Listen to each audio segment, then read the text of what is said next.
Good morning, ladies and gentlemen. My name is Bethany Kenyal, and I am the IATEFL Treasurer. It is a great pleasure and an honor to be here finally on this stage. Before I begin and introduce our plenary speaker, I would like to make a few wonderful announcements.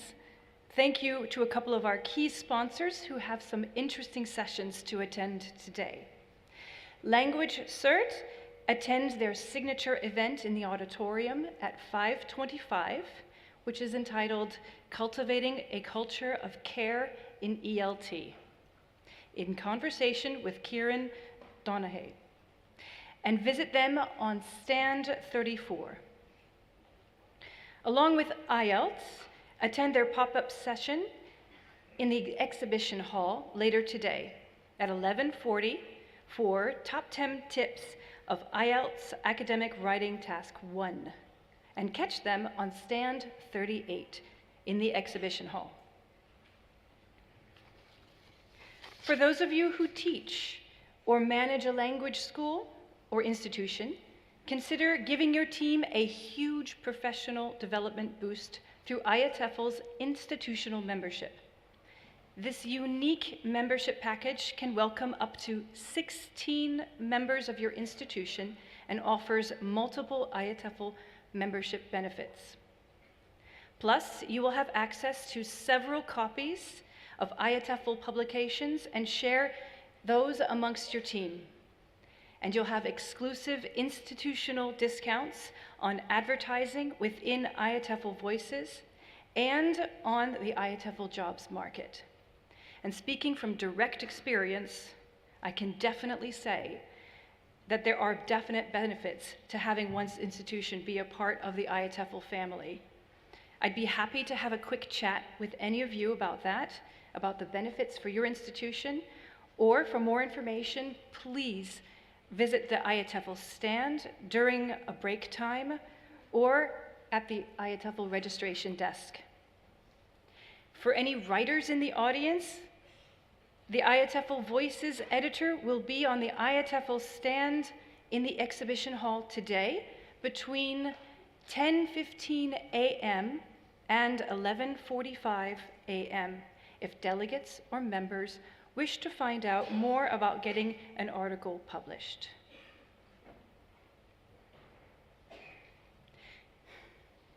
Ladies and gentlemen, it is my greatest honor to introduce our Day 2 plenary speaker.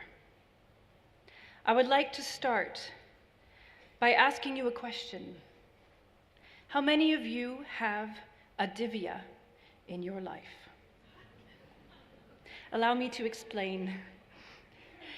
Flashback to 2004, when I was a young MA in TEFL student at the University of London, getting a first real taste of theory and research. I personally found it all incredibly daunting. It was during these challenging times when I met our speaker for the first time. Divya was driven, motivated, and consistent. She churned out research papers that blew away our professors, and the rest of us were just in awe. I considered myself lucky to have been able to witness her insatiable hunger for excellence and how it has led to a successful career.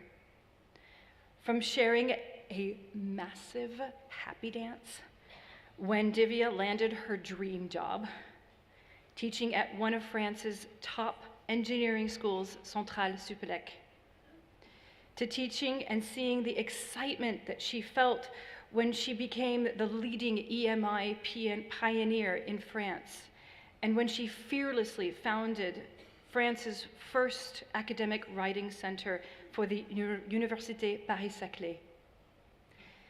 And yet, even with her incredibly busy schedule, she has volunteered for the IATEFL Teacher Development SIG. She coaches her school's debate team. Congrats on making it to the national semifinals last week. And she's now leading a huge international team of teachers as the director of the Department of Languages and Cultures at Centrale Supélec. Her tireless work has inspired countless individuals, many of whom are in the audience today. It is for her hard work and determination that I consider her an inspiration. I am forever grateful for her constant encouragement and belief in me, as it has helped me profoundly in my own professional path. I guess what I'm trying to say, you guys, what I'm trying to say is that what sets her apart is her incredible compassion, her tough love, and her unwavering belief that everyone we meet is capable of being our absolute best selves. And so for many of us here today, we've been here with you, Divya. You have been our Divya. You're my Divya. Ladies and gentlemen, please join me in welcoming onto the stage our Day 2 plenary speaker, DivyaMadhavan.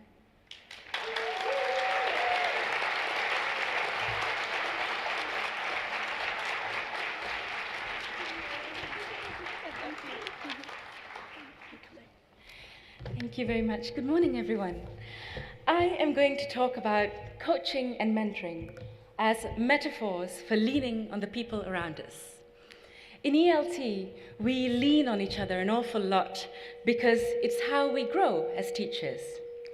There are more traditional disciplines in education where teacher growth is more of a straight line. You go from a bachelor's to a master's to a PhD or a professional certification, and then you teach and you maybe do some research. ELT is not like that.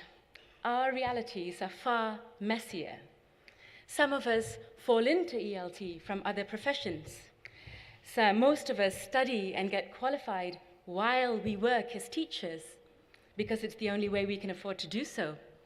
And all of us understand the value of moments like this conference, as so many of us pay our own way for professional development. So if you'll take a minute with me and look around this room at the incredible journeys that we all represent in coming together at IATEFL for 5 extraordinary days, I think you'll agree with me that our community goes beyond just professional ambition or professional development. We are fueled by a deep love of teaching and this infinite joy in discovering new dimensions to teaching and learning.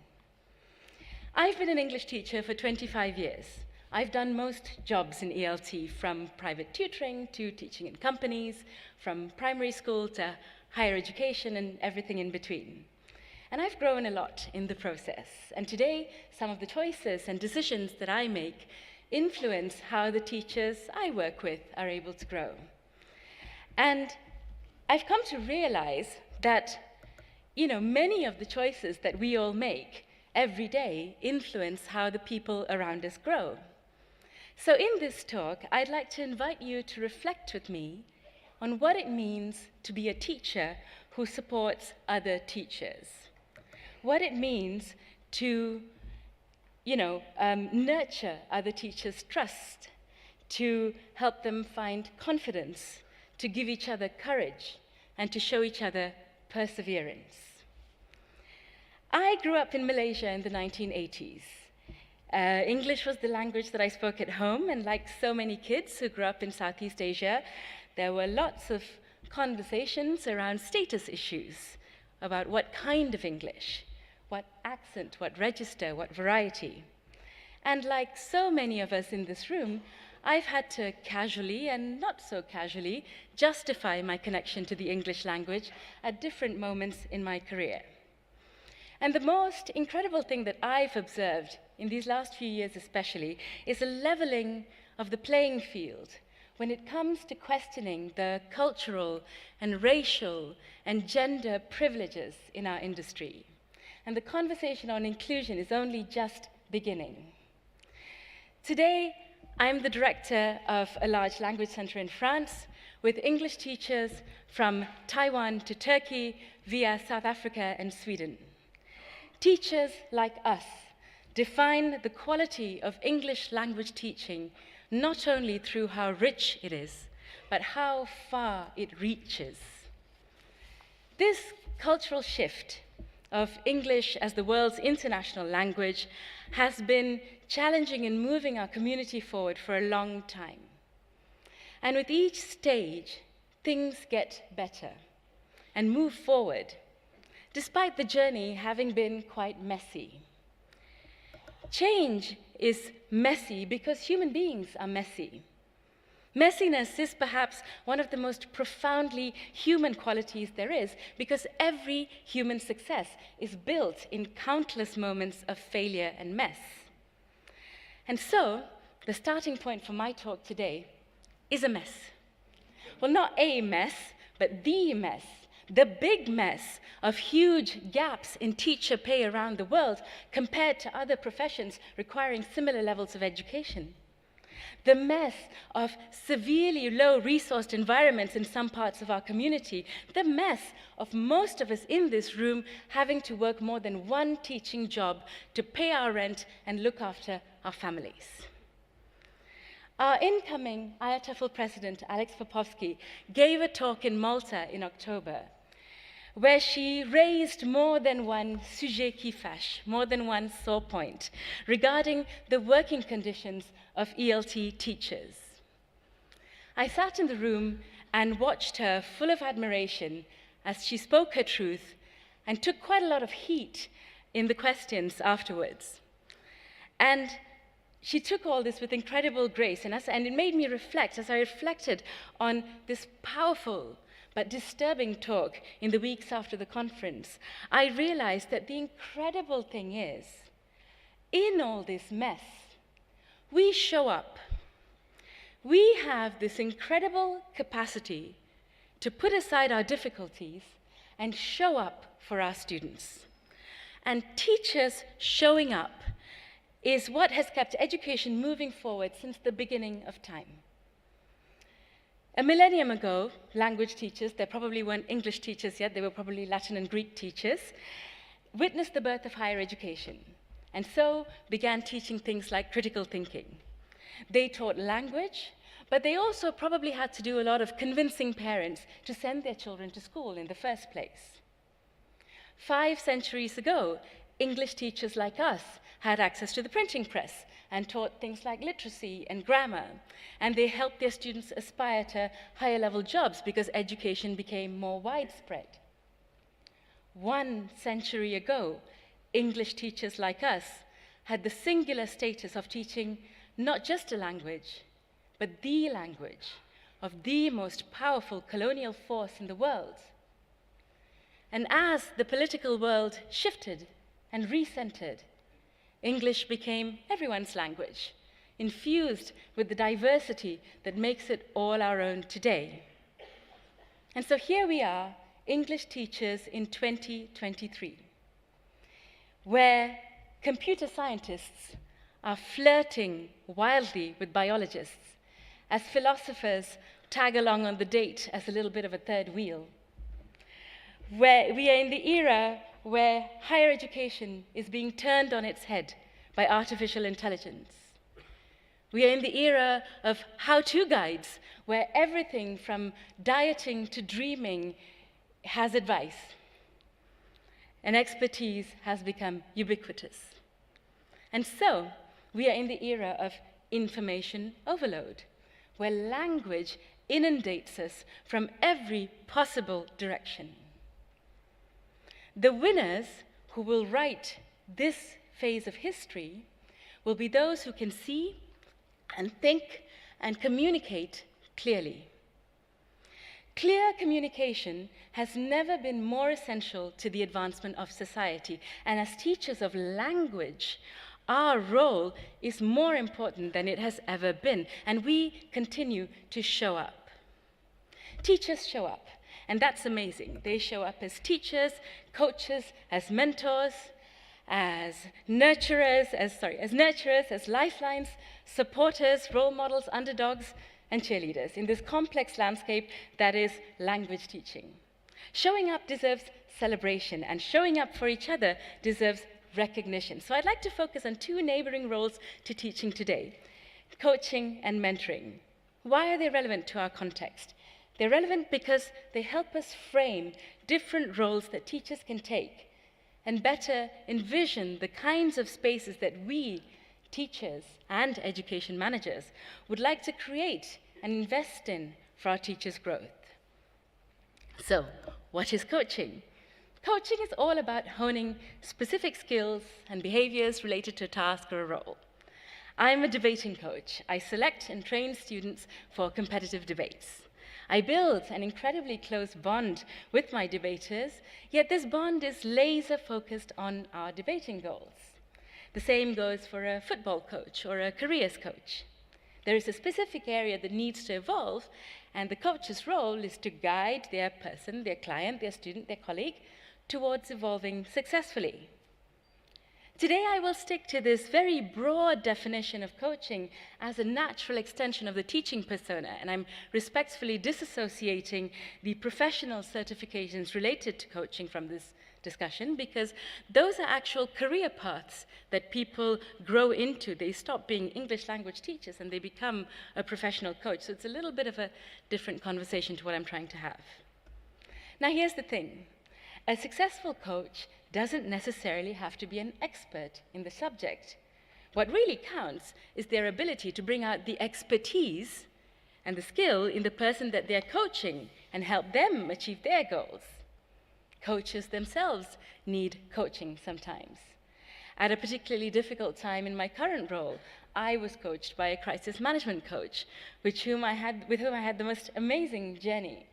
And I found out many months later that he actually coached firefighters in his day job and helped them with stress management. But his coaching was so effective with me because he had the skills and the methodology, and it didn't quite matter which precise industry his clients came from.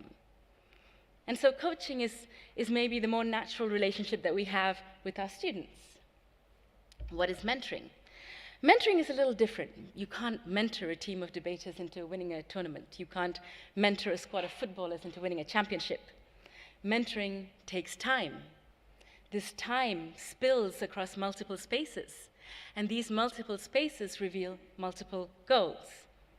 Having a mentor is like having your own special Yoda, someone who has this expert knowledge of the Force and guides you through the ups and downs of life. And in mentoring, subject knowledge is key. You need someone who really knows their stuff to help you navigate all these complex challenges and grow as a person. And here's the thing with mentoring. You have to know your stuff. You have to be on an expertise building journey yourself before people can look up to you and be mentored. And so mentoring is perhaps the more natural relationship we have with our fellow teachers. In each of these three roles, the positioning of the teacher shifts. We go from teaching and enabling learning to facilitating development and performances that thrive to supporting and inspiring. And each of these practices create a sort of echo within us. They provide spaces for reflection and introspection. They encourage us to rise above and take a different perspective, and most importantly, they hold up a profoundly human mirror for stories that resemble our own. So, we don't all know each other very well yet. I've met many of you, but not all of you yet. But I'm pretty sure that there are a few things, there are a few modes of being that I share with each and every one of you. Let me venture a couple of examples. I love my students. I love my students so much that I do things that really aren't in my job description. I bring them food, cake especially, when I have quite a lot of work for them to do for me. I'm a debating coach, and during tournament season, my debaters work really, really hard, and I churn out these vast amounts of cake. My main coaching strategy there is perhaps that an army marches on its stomach. I love my students so much that I dedicate my evenings and my weekends to rewriting perfectly good teaching material to make sure that I adapt it to this particular class that I have this particular week. I also make sure that I complain to my whole family about how annoying it is to have to spend my weekends on my teaching. These going the extra mile gestures are universal in the world of teaching. It doesn't matter that I teach in France and that some of you might teach 1,000 or 10,000 miles away. We all know what it is to find that little bit of extra energy in the tank when it's necessary and when we deem it necessary, and show up. And so the question I asked when I started writing this talk was, who shows up for teachers? I don't need 50 minutes to answer that question. It's fairly straightforward. It's other teachers. I am going to talk about how we show up for each other by sharing stories of 4 teachers whose work I have leaned on at different moments in my career. These 4 teachers aren't my best friends. They're not my colleagues. They're not my former teachers. They're not people I've recruited. They're just people whose work inspired me and made me look up and look forward at different moments in my journey. These are people who showed up for me without necessarily knowing that they were showing up for me, because these are people whose legacies are in the collective spaces. They are people who've changed their worlds without necessarily being the ones who changed their worlds. This is often how it happens in our community, isn't it? And so these are people who lean on others and are leaned on. One is in the audience today. The other one is online. The other one probably isn't. And the final one had never even heard of IATEFL or the ELT community before I got in touch with her, having worked up the nerve to ask her for an interview. I interviewed each of these 4 teachers about coaching and mentoring as I prepared for this talk. And I'd like to invite you to reflect on them with me, and to reflect on how these teachers make their environments more resilient through coaching and mentoring. And I'd also like to invite you to reflect on these 4 talks under the 4 philosophies that I've come to understand are key to teacher resilience: trust, confidence, courage, and perseverance. Let's dive in with our story of trust. Vicky is one of us. She is so emblematic of what keeps ELT environments running. She teaches while questioning teaching environments. She adopts new technologies while ensuring their sustainability. And she trains teachers by standing alongside them instead of standing above them. Vicky's version of showing up is reflected in her critical dialogue with adapting learning technologies and working differently with different groups of teachers as she implements large-scale change.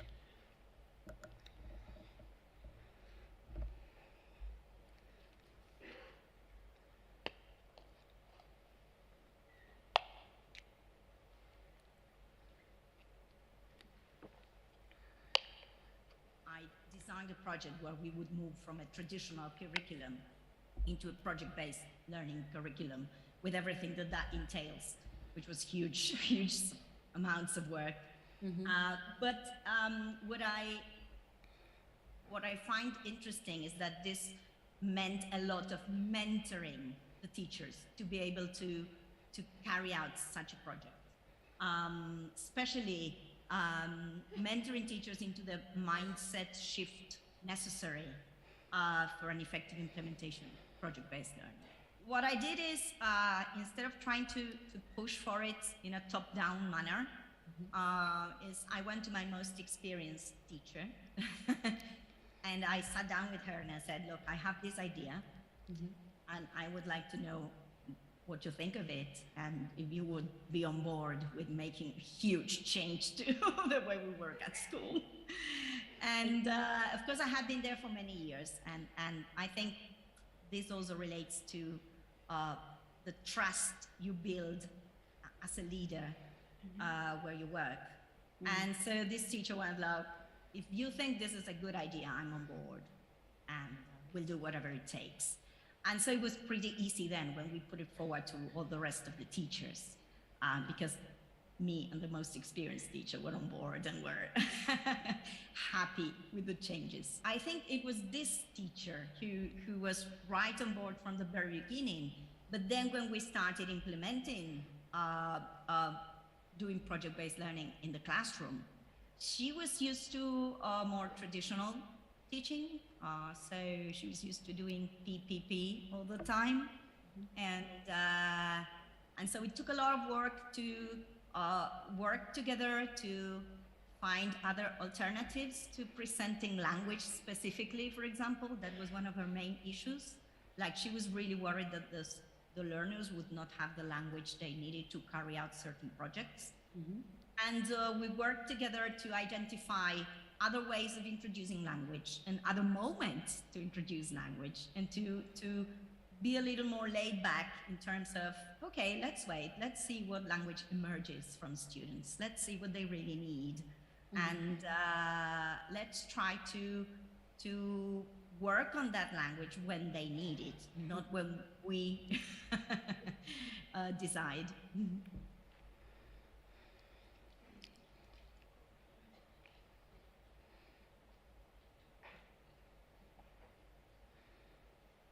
Well, I think that first of all, we need to make sure we understand and empathize with the teachers' workload realities.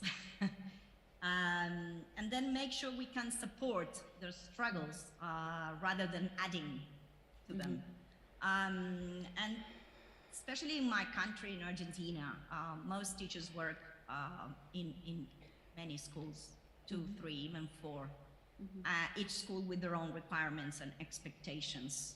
So it's a really challenging reality, which can easily make teachers overwhelmed. So taking that into account and trying to figure out, okay, what is really important and what can be left out of the equation. I think a resilient teacher is a teacher that can adapt to the ever-changing realities of teaching and learning, whether it's in terms of new methodologies, approaches, technological tools, whatever, but also in terms of the cultural and generational differences of their learners. So I think a resilient teacher is open to change, is open to experimenting and trying new things, and that. And a community, well, I think a resilient community is one that supports their teachers in these struggles. What I learned from interviewing Vicky is that change is implemented by creating new habits. And getting us teachers to do anything new can only work if we are trusted to do it. People tend to talk about trust in the workplace like it's one thing, but it's actually a very layered concept, and not everyone gives it the same importance. Trust among teachers doesn't work the same as it does in a collocations dictionary. It can't simply be built or broken. These actions are maybe too precise, too instantaneous. Trust is cultivated, it is demonstrated, it is prolonged once it's been earned. These are the messier realities within which we need to work. Trust is the essential ingredient for habit building in educational environments. James Clear, who wrote the book Atomic Habits, reminds us of how incremental a process habit building is. He says every action you take is a vote for the type of person you wish to become. So while there isn't a single instant that's transformative, as these votes build up, so will the evidence of your new identity. And Vicky reminds us of this too in the trust negotiation that she plays with her teachers in the mentoring process. So now let's turn to our story of confidence. Barb is also one of us. To me, she has always been someone who makes a lot of magic in the margins. She is the muscle behind ITDI, which functions in a very similar way to IATEFL. It's a space that provides professional development that is affordable and accessible, with ideals like teacher empowerment and community building. For me, Bob's story is inseparable from the role that she's played in building a sustainable teacher development model through a community of highly skilled contributors who provide a space for teachers to lean on.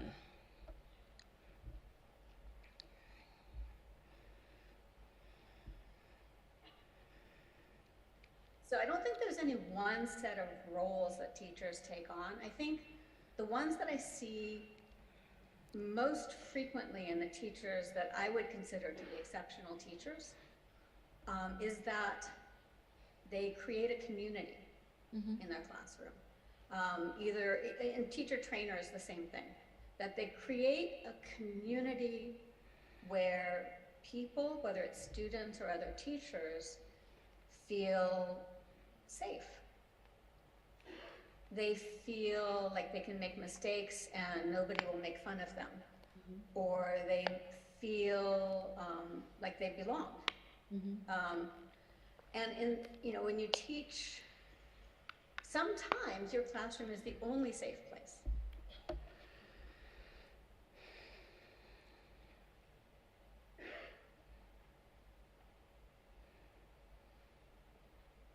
Yeah. I sat in a plenary once with Penny and she asked the audience to raise their hands if they were a learner or a teacher. It's very trendy to be a learner right now. So, most of the people in the audience, raise their hands like, I'm a learner, yeah, lifelong learning, I'm a learner. And then, we're supposed to have our heads bowed. Of course, I'm peeking. And I'm thinking, so, it's like, how many people see themselves as teachers?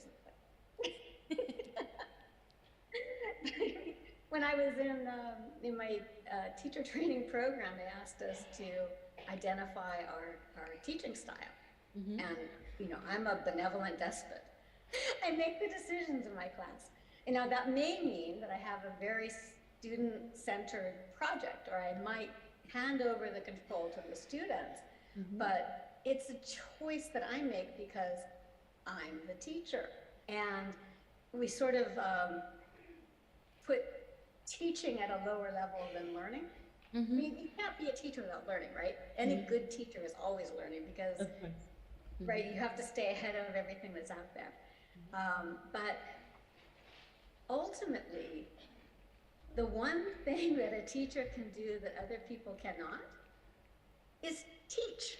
The idea that if you bring a group of teachers together, they will teach each other, basically, and that becomes mentoring. If we have teachers working together, whether they're in a course or whether they're in discussion with a course or whether they're on social media in between courses, I mean, community is wherever the teachers are. It's not, I think that was actually a blessing in having a forum that was so clunky. We found that our teachers could connect with each other wherever they happened to hang out, right? And when we started, it was back when most teachers had not met anybody online that they didn't already know. It was still very much a posting cat pictures and my lunch era on Facebook.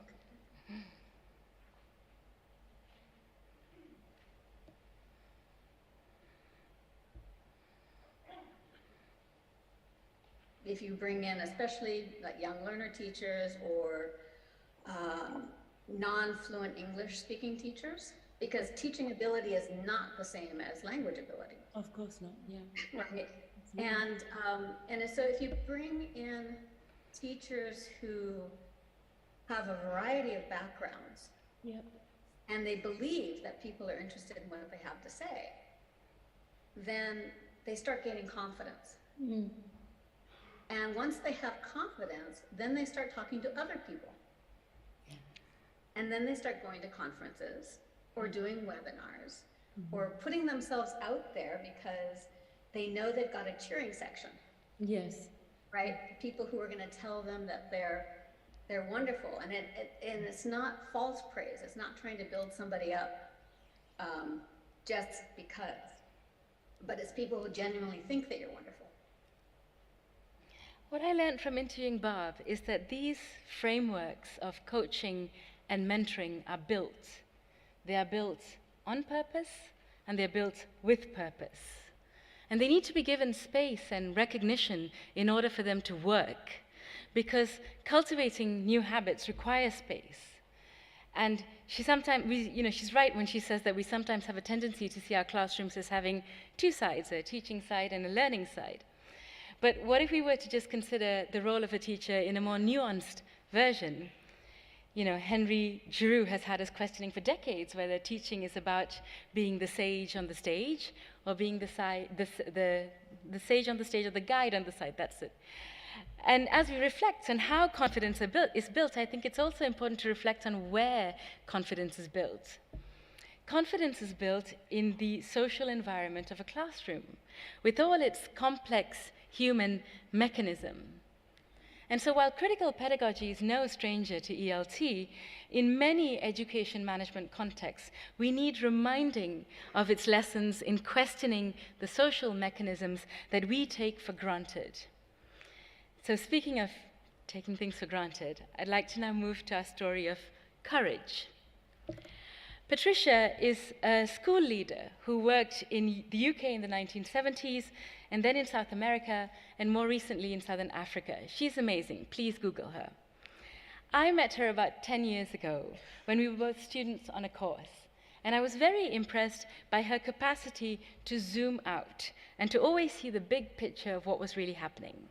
And so, when I found myself on the journey of preparing this talk, I reached out to her. Her last role was as principal of Waterford Kamlaba United World College in Eswatini. She is the first woman of color to have headed the school.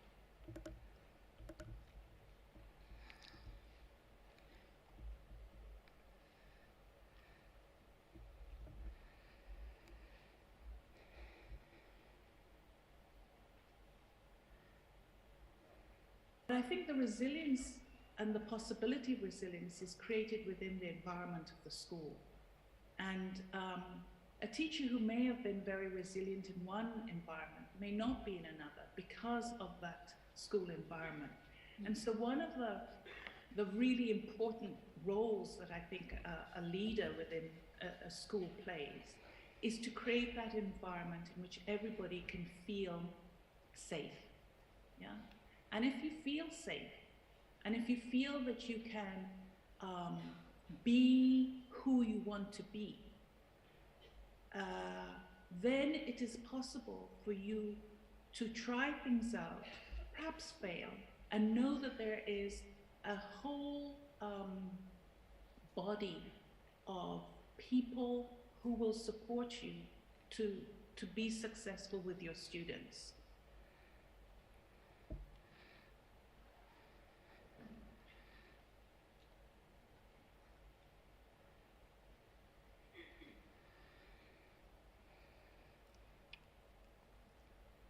One of the first questions I ask a new teacher to the school, not necessarily a new teacher, but a new teacher to school, is why are you here?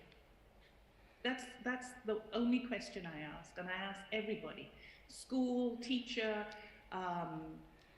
receptionist, bus driver, whoever works in the school, why are you here? Because what I'm looking for is some answers that will allow us to be a community together in order for us to support each other.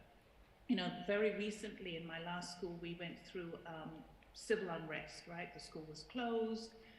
There was a lot of dangerous violence around us. And coming together every day to make sure that everybody is okay created a kind of resilient environment, both of students and teachers, because we were in a boarding school. Which meant that it didn't matter what happened, we knew that we were there for each other.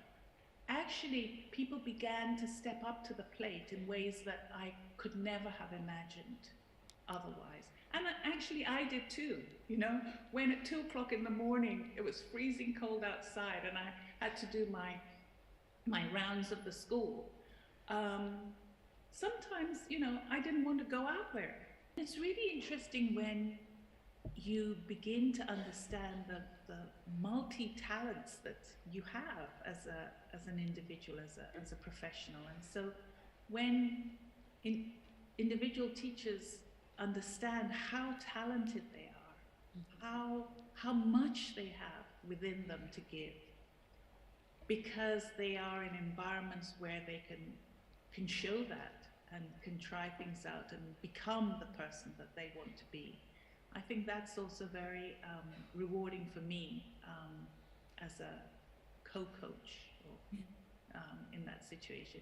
It's never one, you know, it's always, you do these things together. You don't, you know, you're not the expert in all of this. You know, I never have felt that way. You know, you follow the 7 steps of this or the 5 habits of the other, and you know, everything will be okay. And it's not that way.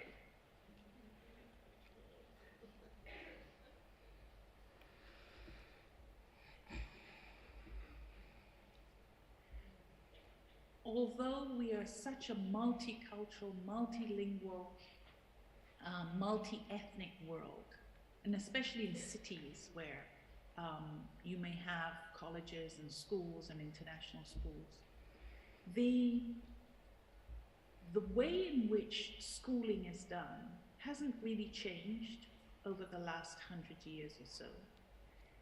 And the power is still in the hands of very few. And it is important for us to open up education to what it really is, the people who are part of that, part of education, and to have, representation is not enough. To have a black woman as a head of a school is not enough. There needs to be a huge shift in decolonizing education in a way that really is accepting of others.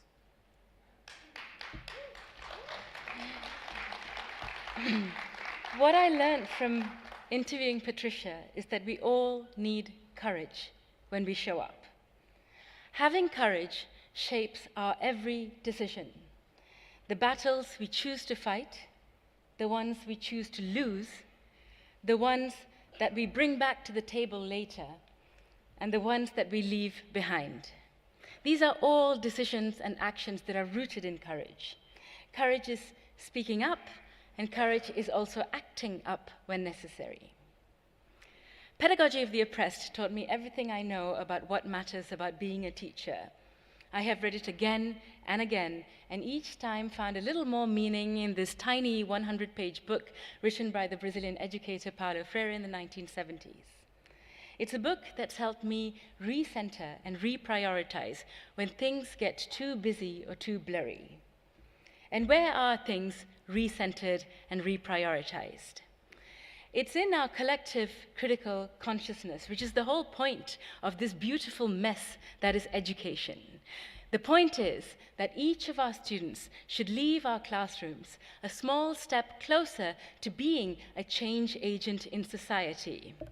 Because the English language is a language and an international culture, but it is also a very powerful currency in the world today. And as teachers of the English language, we shape its exchange rate. And so we need courage to choose the right kinds of change that will move us all forward one step at a time. The final interview I'd like to share with you is of a high school leaver in 2005 who was on a gap year and met a young 6-year-old child who had to do hard labor instead of go to school due to extreme poverty. This then student used her babysitting money that she had saved up to send this child and other children to school, and she very quickly realized how much there was to be done. Today, she has built a children's home, a women's center, and a school in Circuit, Nepal, and is the legal guardian to over 50 children. She's the sort of person for whom teaching and coaching and mentoring comes so naturally because her labor of love is in the messiest of human realities, educating and protecting children in remote, under-resourced environments.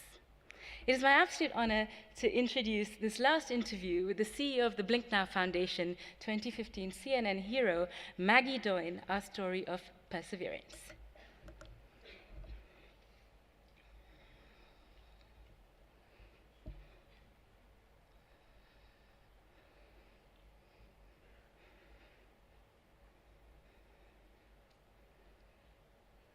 we work in Midwestern Nepal, empowering and educating children struggling from marginalized backgrounds of vulnerability, and in the space of orphan care. Our kind of core belief and vision is to create a world where every single child is safe and educated and loved. We work as a full-service community school model. When I say full service, I'm talking about kind of schools as a hub and a center for community. So it's an integrative approach where we bring in health and wellness and community and families and the food system and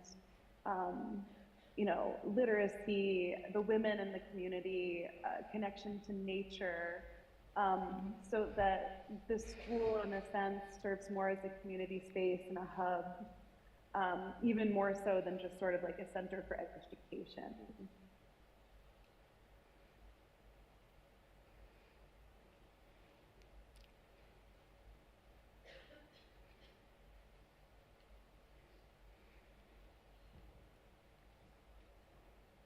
Probably one of the biggest challenges that we have is retaining, recruiting, and developing our teachers. In order to run a quality school, we all know that the magic is within the teachers, it's everything. So keeping teachers respected, like putting respect on their paycheck, like making sure that this is a profession where they see a future, where they see their own growth, where they have joy and fulfillment. Making sure that as a culture, as a society, as an organization, we are holding them in that sort of esteem. So strategically, logistically, kind of ethos-wise, it's a huge part of our focus and something that we're working on. So it's almost, we've had a lot of luck with working with young, fresh teachers who are coming in, bright-eyed, ready to learn, ready to think outside the box. Yeah, I would definitely call it a coaching, mentoring model where we're using co-teachers, teaching teams,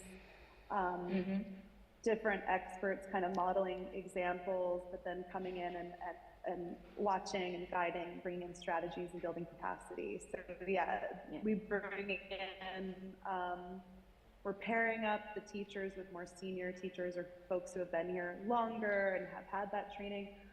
There's also, I think, onboarding. Really making sure that the onboarding process is strong culturally so that we know that we're a fit for each other and people kind of know what we're getting into. So one of the things that we've worked on with the TA programming and the coaching mentorship model is the onboarding program and recruiting strategy to make sure we're getting the right kind of people.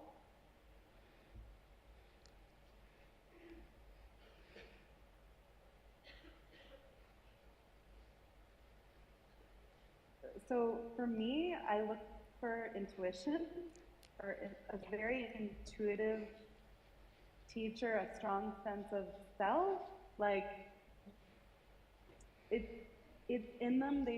Intuition kind of can seem a little bit like I don't know, Pollyanna or ethereal. But what I'm saying is like a sense of self, a sense of knowing oneself, standing confidently in who they are and believing and trusting. I love seeing a teacher with the raw, intuitive and kind of organic sense, which is it intuition? Is it nature? Is it nurture? I don't know, but I think some people really have it. Like there's those born teachers and you see that in people, you see that the joy, you see the way they come alive in the classroom. And then resilience, I mean, resilience is really about falling and failing and getting back up and showing up again. Like after a hard day or a hard lesson or a hard few months, are you still in it? And are you still coming back for more? What I learned from interviewing Maggie is that perseverance is about dreaming these big, bold dreams that keep our worlds magical. and give us the momentum that we need to keep moving forward. So I mentioned at the beginning of this talk that we all know what it is to find that little bit of extra in the tank. And people like Maggie remind us of how big the tank is. These 4 incredible educators have shown us the poetry with which we English language teachers connect dots that span the entire world. And we embody this most vital culture of fostering greater tolerance in the world through better quality communication. Our strength as a community has always been in the collective space, and we will only grow more resilient by honoring and celebrating each other every chance we get, as I hope I have done for you today. I began this talk by walking you through English teachers showing up through the ages, 1,000 years ago, 100 years ago, and today. Today, our outstanding prowess in technology and language learning is coupled with plummeting enrollments in English degrees in higher education over the world. Today, we are embracing large language models and AI with a nervous look over our shoulder as to what this really means for sustainable, global language teaching and learning. What will our students look like in 50 years, in 100 years? Will there even be a planet to inhabit in 1,000 years, or would we, in our hubris, have destroyed it? We don't know. But I do know this: we're here, and this, us, and future us's, with our profoundly human gazes, are irreplaceable. So in the spirit of IATEFL, let's celebrate the irreplaceability of teachers showing up. Thank you very much.